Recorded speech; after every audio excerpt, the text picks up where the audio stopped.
they are with their teachers. So parents and teachers have a collaborative duty to ensure that our children are well impacted in terms of education, training, morals, culture, leadership. It's very important. And also, when you talk of the workplace setting, for a child to belong to a workplace setting, the upbringing must be in such a way that the child has the ability to have the right choice of profession, the right choice of discipline, the right choice of training, education. As parents, we don't force our children to go and study medicine because medicine, being a doctor, is in vogue. We don't force our children to go and study engineering, to become pilots or politicians because that is what's in vogue. What's in vogue today may not be in vogue tomorrow. What was in vogue in the days of our parents is not the same thing in vogue in our days today. Things are changing. Technology is changing. Even the workplace setting is changing. Everything is changing. But there is one thing that is very important in trying to choose a career for a child. In fact, you can't even choose a career for a child. You can only build a child from the start. You can build a child from the beginning. And as the child begins to grow, the child begins to be aware, self-awareness, will be aware of himself, know who you are. As the child discovers his personality type, discovers his trait, discovers his strengths and limitation, this becomes the choice of career is formed in him. The choice of career, areas of interest, areas of competence, will form within him. I must say again that parents serve as a major influence in their children's career development and career decision making. Parents want their children to find happiness and success, and one factor which influences such happiness and success is their career choice. The career choice of a child goes a long way to determine whom the child will metamorphose to become, determines the impact and the role of that child in the workplace, in the social setting, even in the nation at large. So as parents, we must help our children to build what we call mental fortitude. We must be their coach. We must guide them. We must expose them. We must expose them to education, to trainings. From there, they pick up their abilities. They pick up things of interest. No two children are the same. Even when you have twins that look alike, identical twins that look alike, that talk alike, you will discover that their minds are not alike. So how to choose a work type for your children? Because we are talking about the impact of workplace on our children. It's a broad topic, but like I said earlier on, I'm narrowing it to how to impact your children mentally, how to help their minds, how to build their minds to make the right choice. You see, the future we can't get to as parents are the place, our future, our children will get there. So if we are building our children, we are sending them to the future that we cannot get to. We are telling them that you will continue what I cannot do.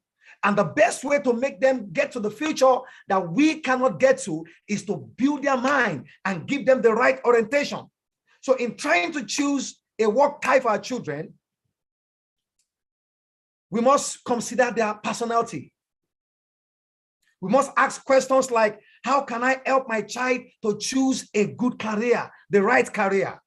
If they can miss it in the area of career, they have missed it in life.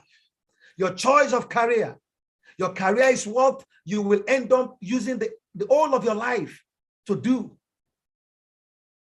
So they must not miss it in the area of professionalism, in the area of their career, what they wake up every day to do, what they go out every day to do. We affect them.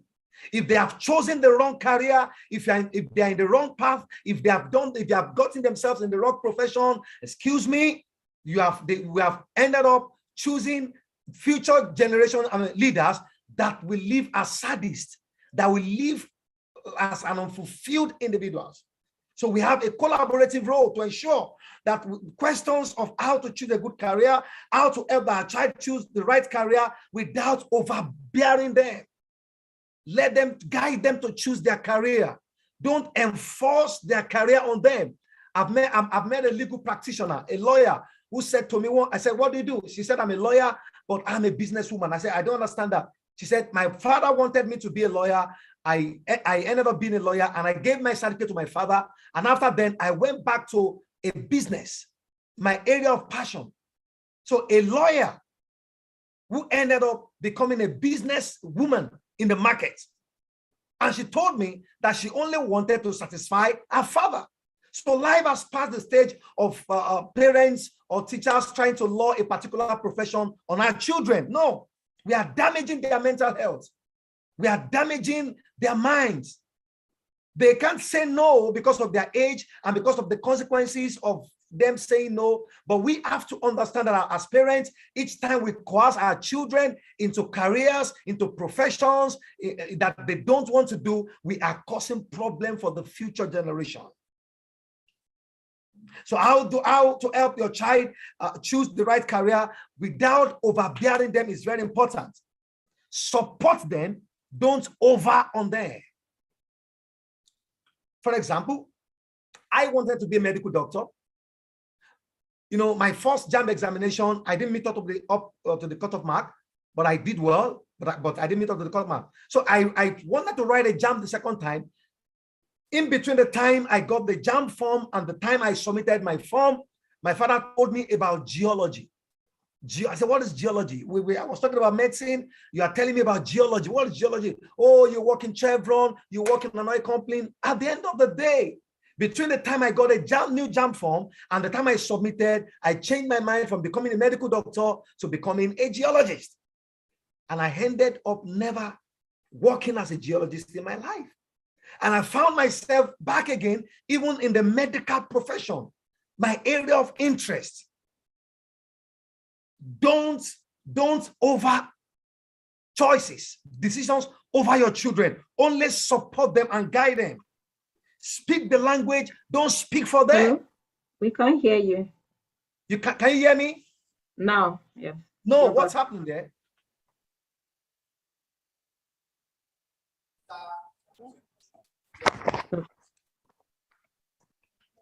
If we can hear you.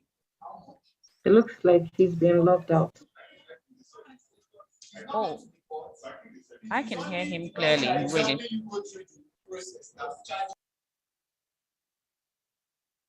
I could hear him too. Yeah, but now it's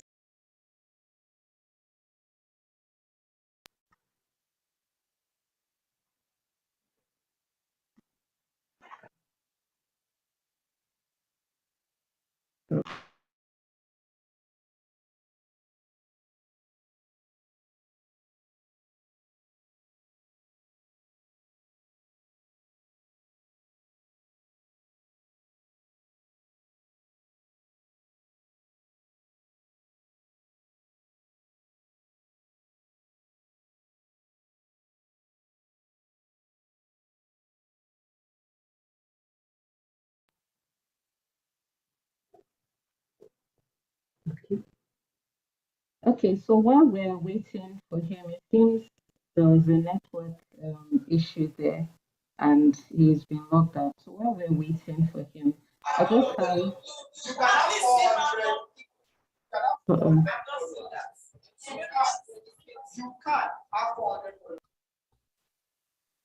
So I'll just send out a poll, and let's see what we come up with. So the question is, were you coerced by your parents to pick a particular career path or occupation?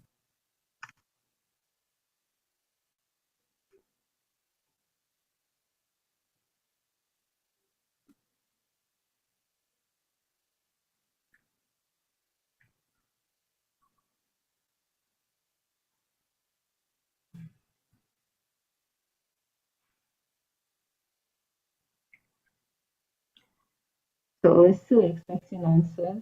I've seen a few answers already. Were you coerced by your parents to pick a particular career path or occupation?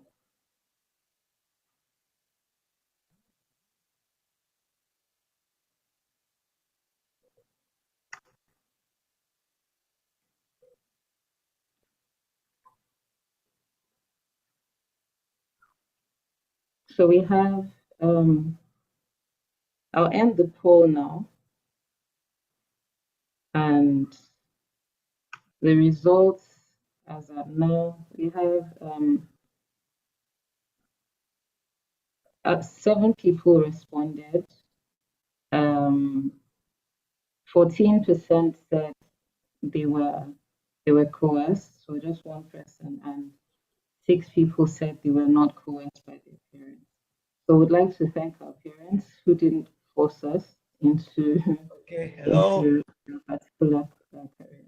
And so our speaker is back online now. Yes, we can see you now. Oh, sorry, I don't know what actually went wrong there. Sorry about that. No problem. So, and I was saying, you don't lord a career over children. Each time you lord a career over your child, you think you are doing them a favor. You are not. Something has been damaged. The mental health, the mental ability has been damaged. You are lording over them.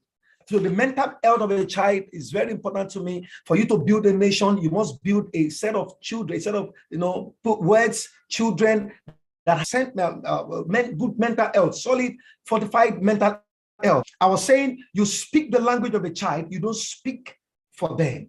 You identify their strength, you don't identify their careers. You push their passion, you don't push the passion you want.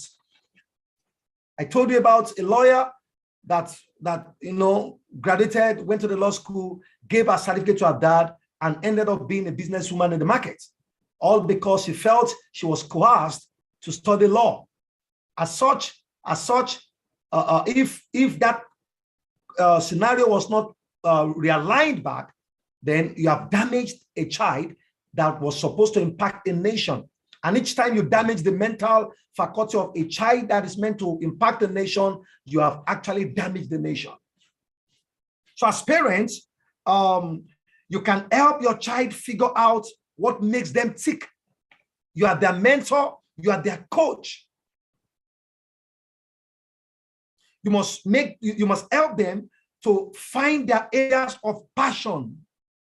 You are likely to succeed well in an area you are passionate about.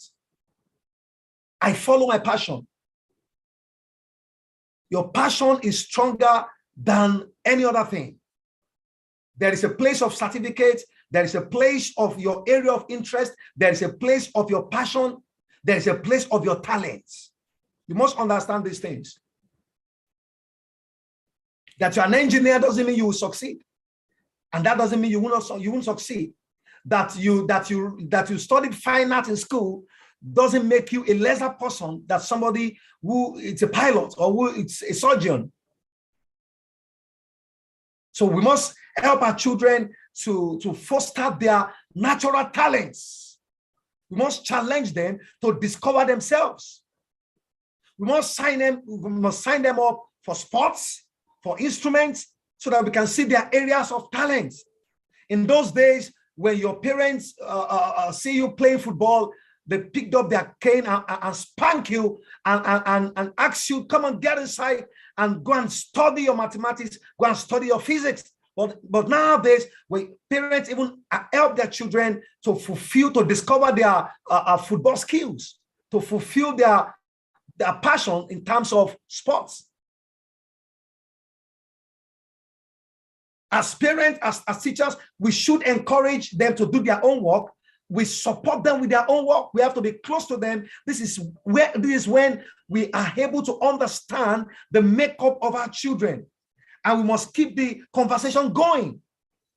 We must be able to help them to identify their skills, their interests. And the first thing to engage or to consider when trying to get a career exploration for your children is their area of skills and their interests. Ask questions like, what do you enjoy? what you enjoy doing in life, you are likely to succeed in that thing you enjoy doing in life. I enjoy managing people. I enjoy counseling people. I enjoy helping people to gain back their mental ability. I just enjoy it naturally. And because I enjoy it naturally, I'm succeeding in it. Don't force them. Guide them, coach them, mentor them.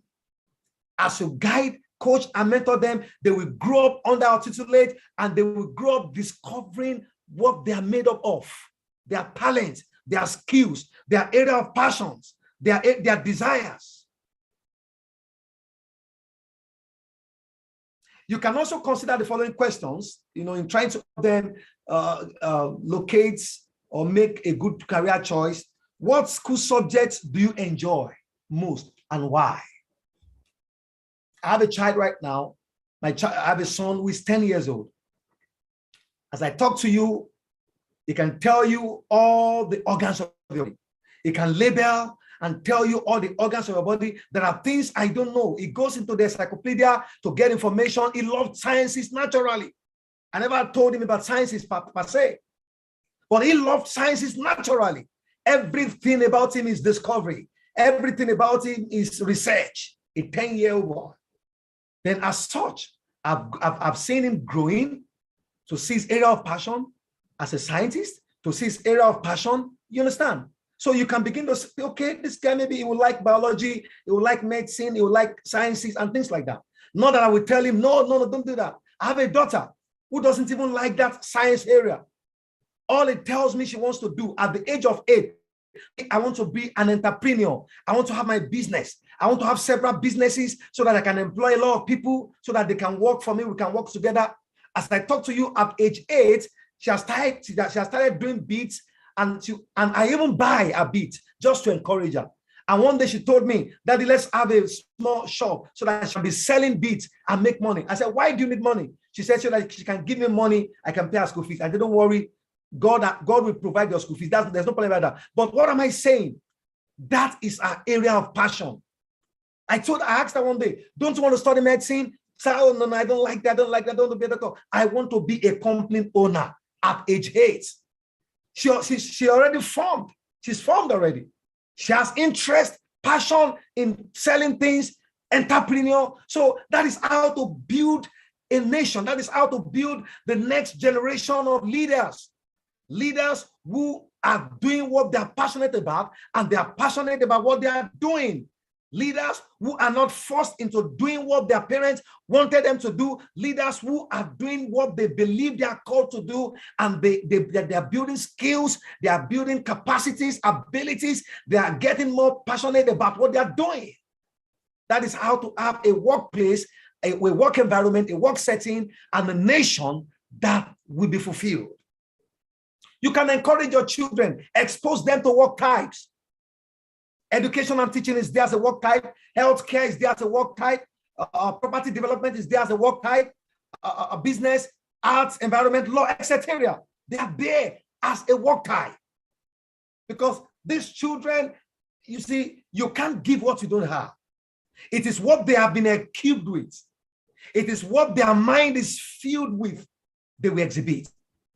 In CBT, in cognitive behavioral therapy, there's a principle that says what you think, how you think, what you think determines how you feel, and how you feel determines the way you behave. It's very correct.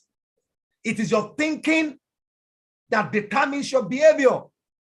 Your mind is like a passage.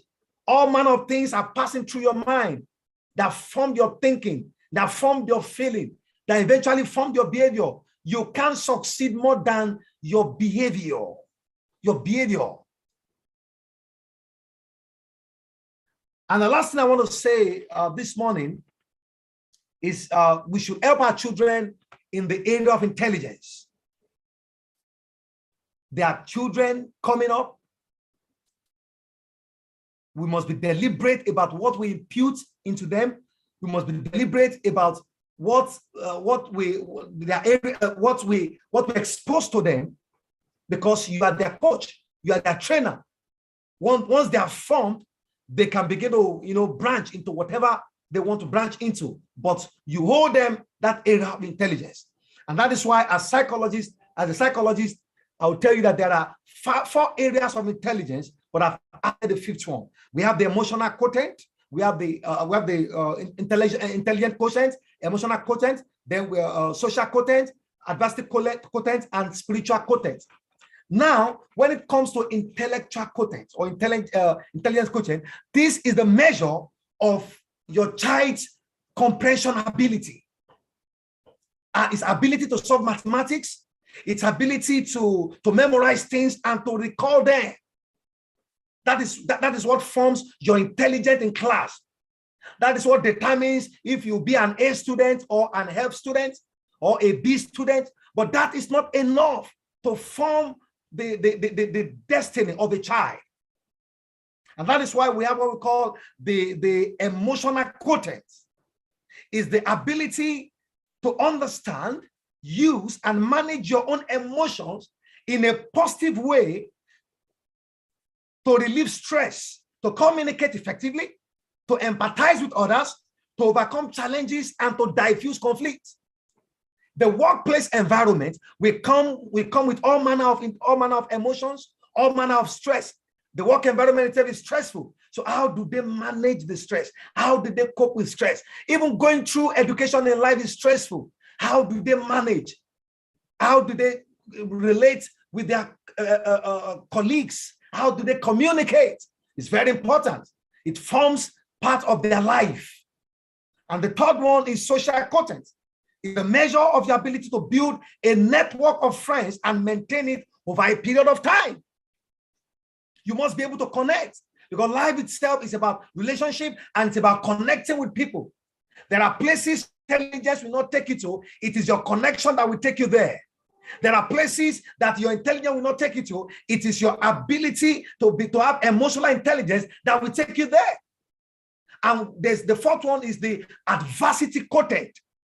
It is your ability to bounce back after going through a tough time. Most people that go through tough times in life, most of them don't bounce back. If they bounce back, they are never the same again. How do they bounce back? In their journey of life, they will encounter failure, but they can't. If they remain in failure, that means they are failure. They are failures. But their ability to bounce back in life matters a lot. For example, most children who were expelled from school in their 300 level or in their final year never ended up going back to a good career again. They became dropouts and they became non-ethical. So they must bounce back. Children make mistakes along the way. But how do I bounce back? If you have not trained your child that life is not about rising alone. Life is about rising and falling.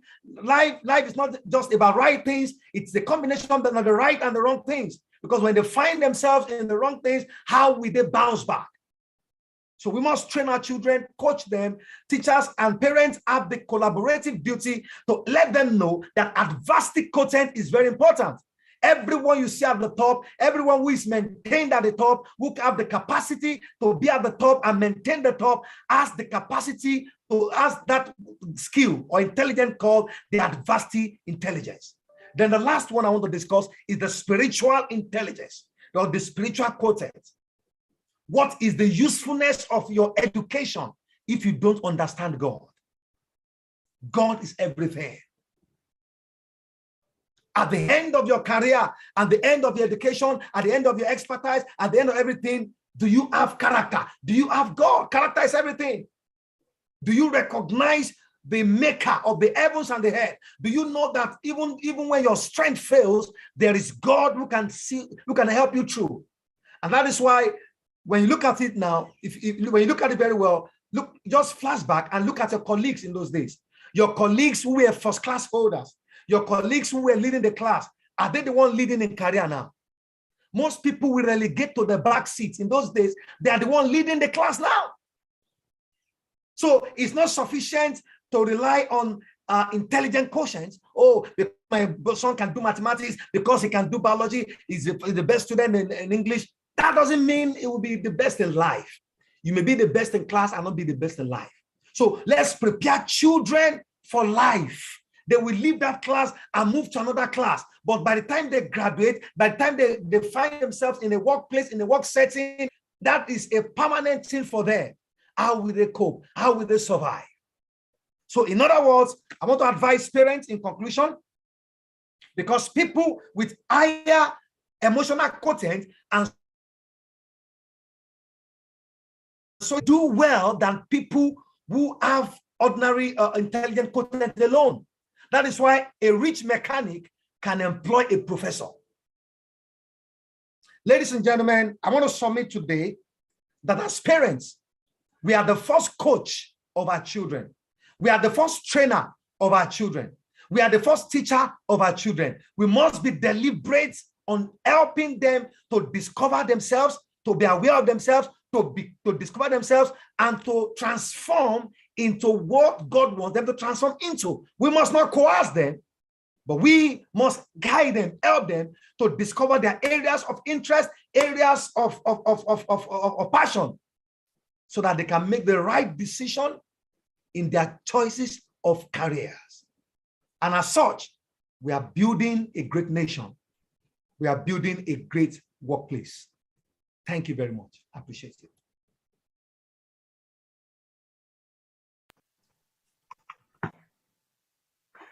Thank you. Thank you so much, Doc. Thank you very, very much for that wonderful, enlightening message. Some of the things I really picked, as parents, we're the first coach of our children. Let's identify their strengths and not their careers. And there was one other thing. So if you damage the mental health of the child, you damage the nation, right? And so you really opened up our eyes, and we should go out there. We should raise our children, prepare our children for life. And I really love the part that you talked about the adversity quotient and the spiritual quotient as well, the spiritual intelligence and the adversity intelligence. Are we preparing our children for life? Parents, teachers, are we preparing our children for life? That is very important. Children, SS serious time in one's life, because all the way from primary school all the way to secondary school, you already know, okay, I'm going to the next class, I'm going to the next class. After SS3, you actually don't know what's going to happen. And I remember then when we sign books, we have these books that we pass around to our friends to write something. I don't know if children do that anymore, but I know in my own time, after at the end of secondary school, you give everybody a book that they should write something about you and write a message or something. I used to bring that out a lot when I was on my own, and your friends will write, "Oh, now you're going to the outside world. Now you're going to the outside world." It's like we acknowledge that after secondary school, we're like in the deep end. We're in the outside world. Things are very different. When I went to my secondary school, my former secondary school, I met some of my teachers who have children who are younger than my children. And if life went the way it was when we were in school, that we know from when we go to primary, then if that's the sequence of life, really, it means that my teachers should have children who are older than my children. But that's not the case in real life, in the real world. I have classmates who they have babies, and my children are going. One of them is in secondary school already. So that's why it's very important what you said about preparing children for life. So I'd really, really like to thank you. I'd really like to thank you for your message. Are there any? I would like to find out if there are any questions in from our participants. Any questions from our participants? At the moment, no questions. So I'll just quickly go into my little workshop that I also created for this. which is the career planning process. Just a mini workshop, because at the end of the day, it's good to say parents don't choose for your children, but what do we do? How do we go about it? So the aim really is just to give us practical tools on how to guide our children in their career decision-making process. And I'd like to lay the premise on the parable of the talents. Like the doctor just said, the need for spiritual intelligence. At the end of the day, with all your certificates and all that, you also need to know that God is our final destination. God is our destiny. God is our destination. And so everything we do, if there's no character, if there's no acknowledgement of the supreme being, what are we doing all the things we're doing for? And so in the parable of the talents, if you don't know the story, I'll just summarize. The master was going on a long journey, and he gave three of his servants, he gave each of them some talents. So one he gave five, another he gave two, and one he gave one talent. Now the one he gave 5 talents to multiplied his talents, and he had 10. The second one, who he gave two, multiplied his talents, and he had four. And then the last one, who he gave 1 talent, he hid it. My question to you now is, as a parent, are you helping your child hide their talent, or are you going to help them multiply their talent? In hiding your talent, is that you're despising whatever they have, right? You're despising whatever little they have. You're despising it. And that little one that you despise will be taken by somebody else. It will be given to somebody else. But as parents, as teachers, our duty really is to help them multiply their talent. And so I'd like to ask, and I would love for our participants to answer in the chat box. Please, what is work?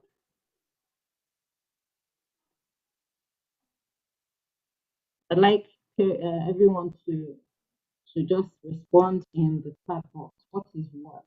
What is work? Is anybody there with me? I hope I'm not here alone. If you can just type in the chat how you define work.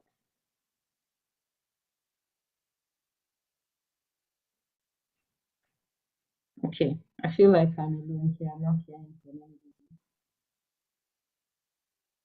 Hello, is everyone there?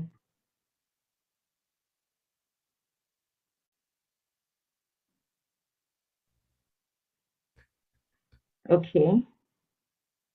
So from Olamide Soy, I have is an activity or function. Okay. Yes. So what is work? If you're there, please respond. What is work?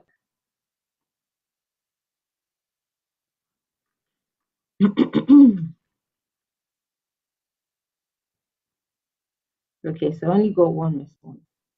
An activity or function. Okay. Another says an occupation. Okay. Work is also a means of livelihood.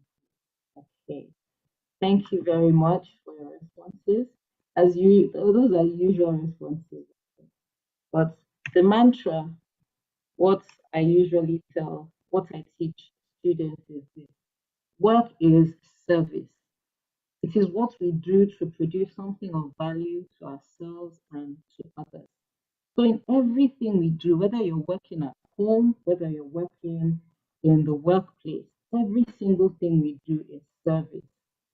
As a mother, as a parent, I serve my home. As the market woman, she is serving me by selling the products that I need to meet. So I don't have to go all the way to the farm to get my produce.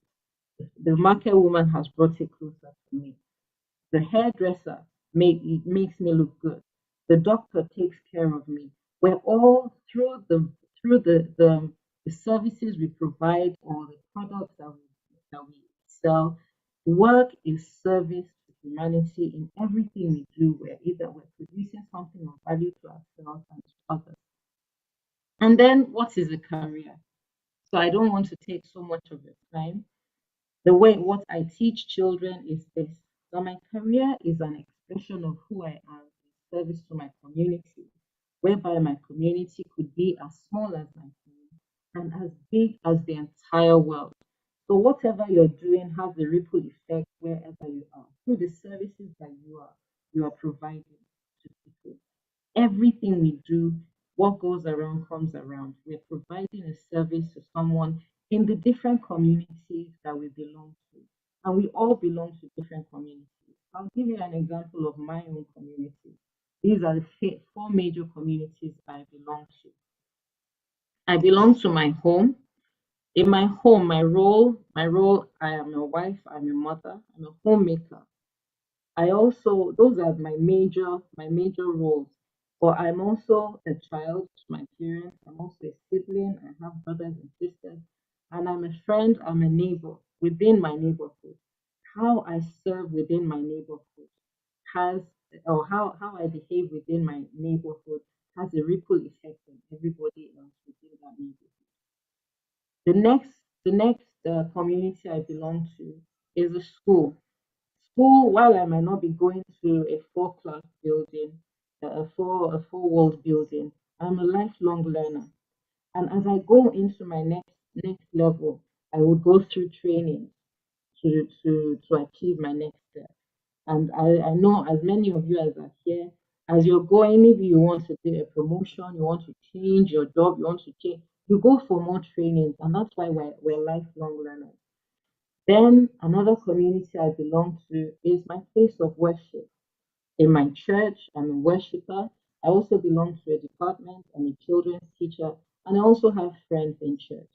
And then in my work community, I have the privilege of serving as the executive director of Save a Child, Save a Nation Foundation, and I'm also an agripreneur.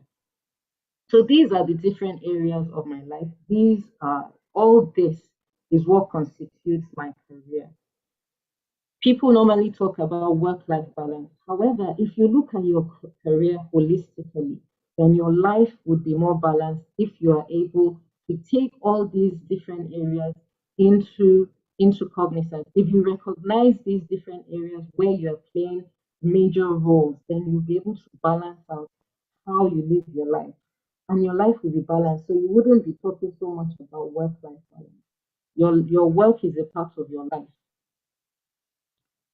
And so for our children, when we're talking about our children may not be working right now, but they're transiting, they're growing, they're developing, their career development has already started, and they're transiting through education and training to become workers. And that's the whole point of this. We're equipping them to become industry.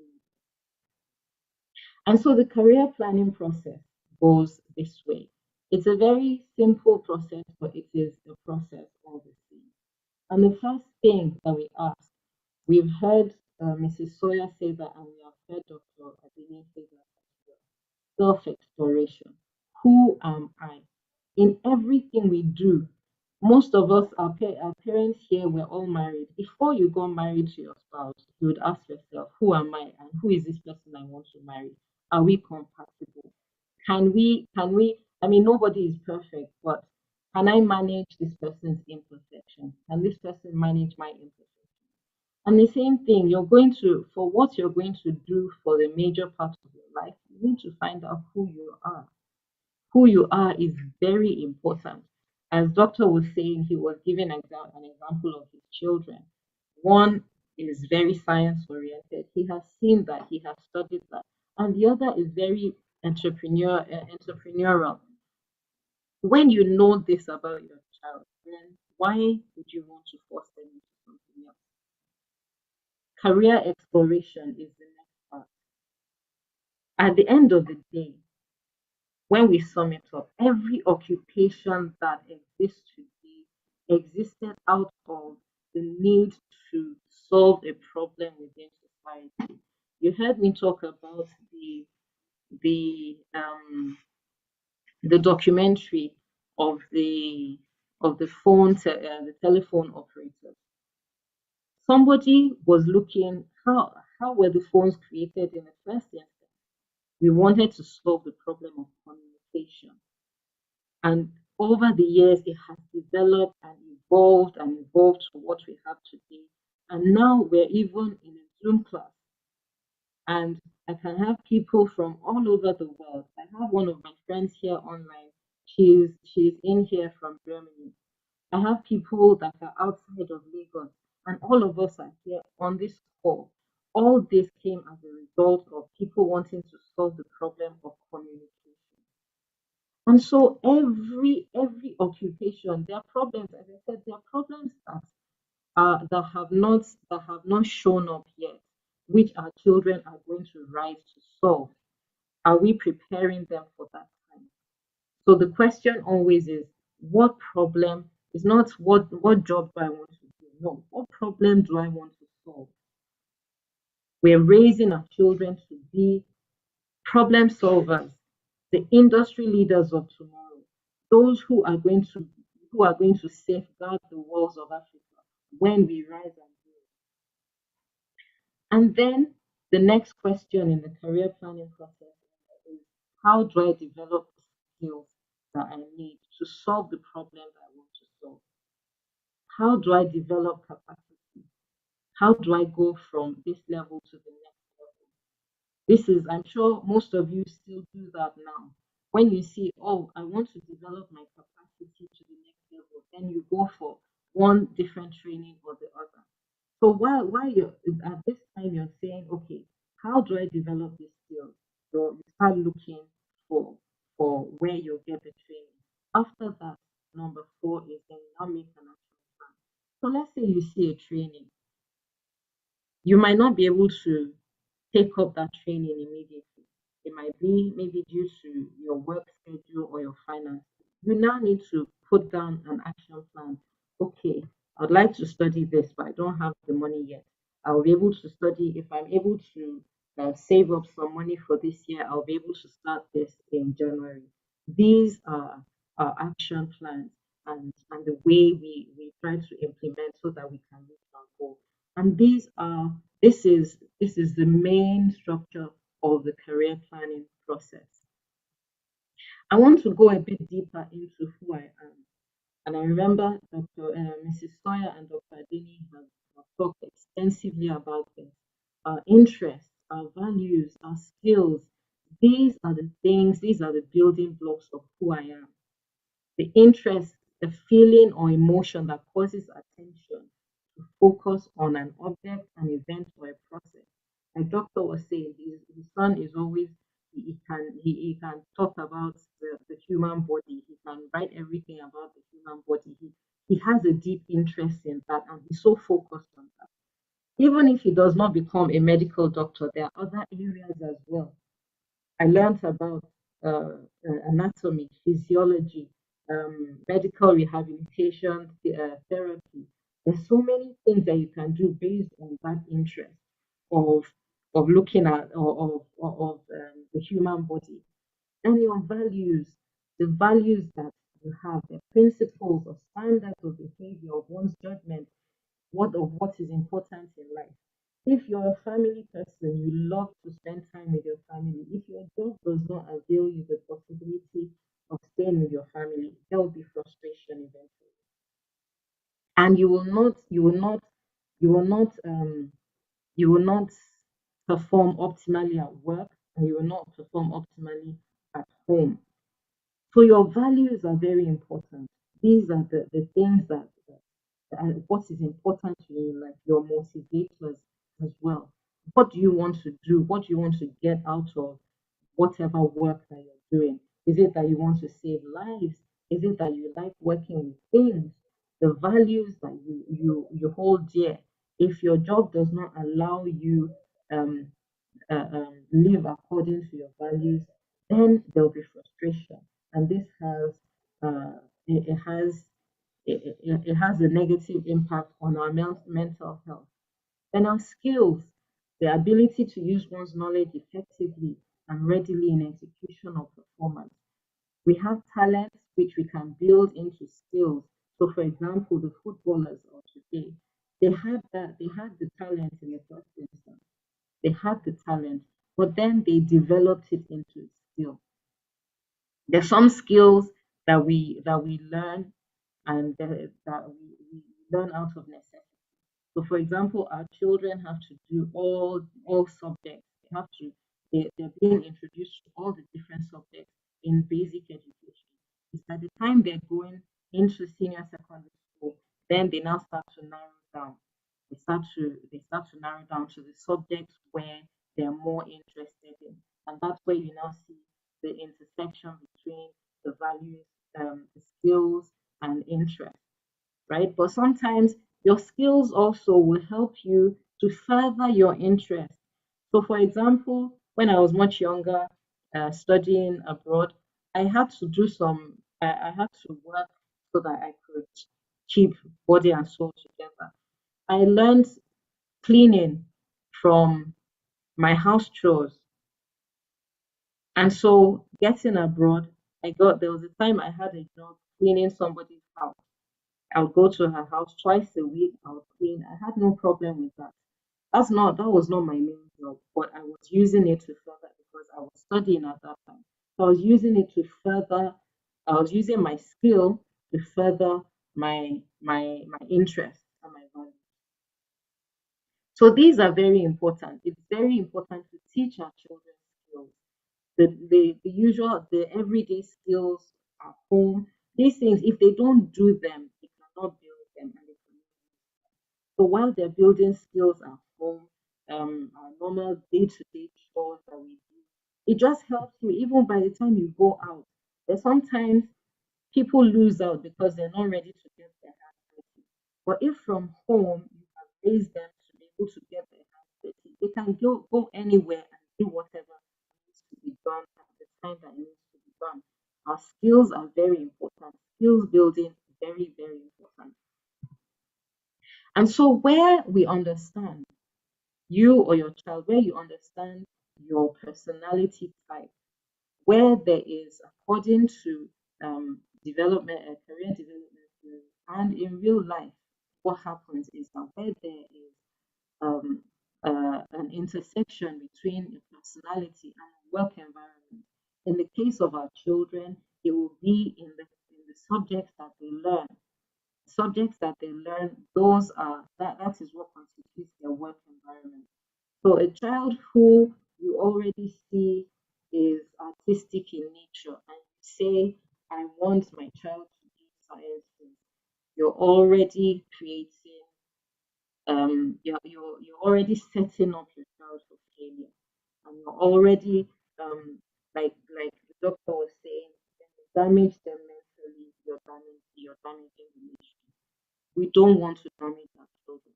And what I can say to teachers at this point as well, how you bring how you bring these subjects closer to the children matters as well. You need to be able to open up their eyes to see the benefit, to see the real life application of what they're learning in class. Why are they doing mathematics? Mathematics is usually seen as a very hard subject, but is it really hard? If you understand why you're learning a particular topic in mathematics, then it will help you. I find that mathematics is important in every single thing, everything that we do. To the plumber, to the tailor, to the carpenter, to the hairdresser, to the doctor, they all need mathematics. They need a level of mathematics. And so our teachers, I will beg you, how you bring your subject to life in the classroom will also have an effect on how the child receives that what they're learning and how they will apply them. At the end of the day, we want to teach them to be able to apply the knowledge that we learn classroom, you want to apply it in real life. And so I'd want us to look at success in a different light. I gleaned this diagram of LinkedIn. From time, we all see we have been taught to measure success in terms of salary and job title. But let's shift our focus from the salary and the job title, and let's look at it more holistically. The job title, the salary, the free time, the liking of what they do, the physical health and the mental health. You can see that the mental health plays a much more significant role than the job and the job title and the salary. What their small talent is, do not despise. Do not despise that little thing they have. Instead, help them multiply it. I was watching, unfortunately, I did not take down the name of this lady. I was watching something on TV yesterday, and this woman talked about how she went from selling moi moi. She was doing moi moi until she made moi moi and she served it to Michelle Obama. And now she is on the world stage because she was selling moi moi. If she had despised that moi moi, if she had decided, oh, how can I stoop so low to sell moi moi, where would she be? So the little thing they have today, now she's running her own business. She has gone to university, she has done different things. But that moi moi took her to the world stage. And so remember, are we going to be the parents that will make our children hide their talent, or are we going to be the ones who would help them multiply their talent? So that at the end of the day, remember our spiritual intelligence. What will our master God, what will he find with us at the end of the day? And so with that, I end my little workshop. I'd just like to say what will be coming up next with David Calhoun Revolution. In the coming days, as if you remember what I said, our strategic objectives are with this one of this conference. It was that we want to empower primary and secondary caregivers, our parents and our teachers, to adequately support their young people to make the right decisions. Now, my future career fair, coming up on the 19th, from 19th to the 21st of April. And what this entails is that we'll have children, we'll have them sign up to our Google Classroom. The registration will open either tonight or first thing tomorrow morning. So you'll be admitted into a Google Classroom. There'll be a career workshop for the children. There'll be some career assessments that they can take. And thereafter, we'll have sessions from the 19th to the 21st. Then we'll have professionals from different areas of life. They'll be talking about their careers and they'll be talking about how to access those careers so that it gives them an idea of the different things that they can look at. So rather than looking at what we call safe careers, there's so much other things that they can do. So let them come and learn. I'd also like to invite you as parents and teachers. Parents, it will help you also to see other things that are going on so that you can help your children. When together you sit down to do and implement an action plan, to draw up an action plan with them. You can, when you hear more from the professionals, that will help you. For our teachers, it will give you the opportunity to speak with people in industry and ask them how your subject is relevant to what they're doing, and you can bring this back to the classroom. So that's going to happen from the 19th to the 21st of February, April, 9 to 5 each day. There'll be 3 sessions each day, 9 to 11, 12 to 2, and 3 to 5. And you'll have different professionals in each day. So the schedule also will be on the Google Classroom. Secondly, in Save a Child, Save a Nation Foundation. As I said, there's a program that I run called My Community and I. This is for JSS3 students. And it's because, so if you're outside of Nigeria, this is year 9. So if you're at the end of year 9, generally, what I understand from most education systems, at the end of year 9, you're ending a basic education, and then you're going into secondary education or high school. And so, my community and I really is to prepare them for life after basic education. So that's at the moment we do physically. We go to schools to do that. It will be open. You can make inquiries on how to how we can come to your school to do that. And but going by the end of this year or early 2023, we'd like to take it online as well.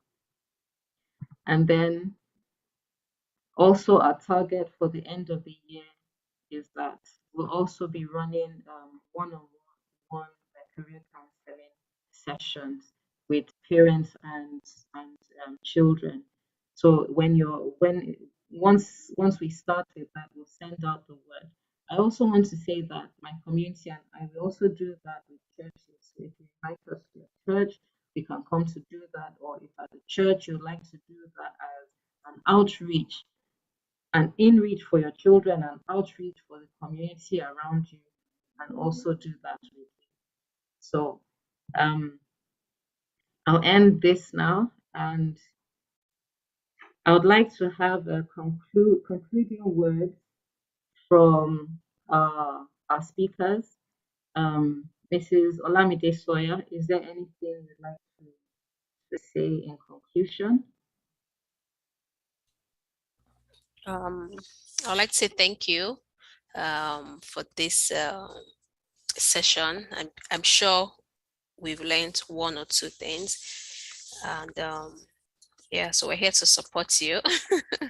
Thank you and so much. it was a honor to speak here.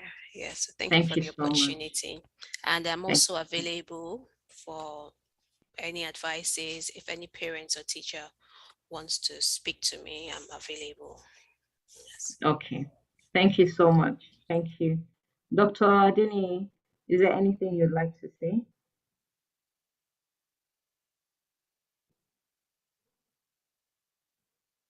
Dr. Adeni? Seems he's no longer there. So I'd like to end the session by saying a very great thank you to our sponsors. Could you put up the flyer? Our sponsors, this program is being supported by Mapubi Foundation and Help Alliance. Help Alliance is the CSR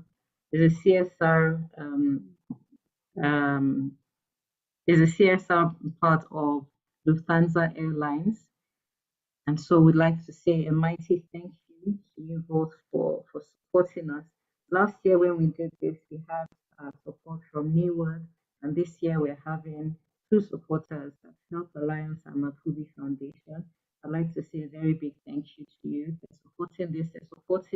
They're also supporting our careers fair from the 19th to the 21st, which will be open to parents, to teachers, and to students in secondary school and teenagers. So once again, I'd like to say a mighty thank you. I'd also like to thank my lady behind the scenes, Mrs. Ogunaike. She's volunteering with us, and she has been the lady behind the scenes, making things work. So I'd like to say a great big thank you. Thank you for being here.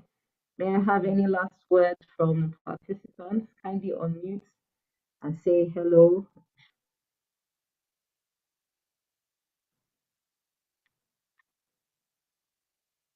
Are my participants all still around?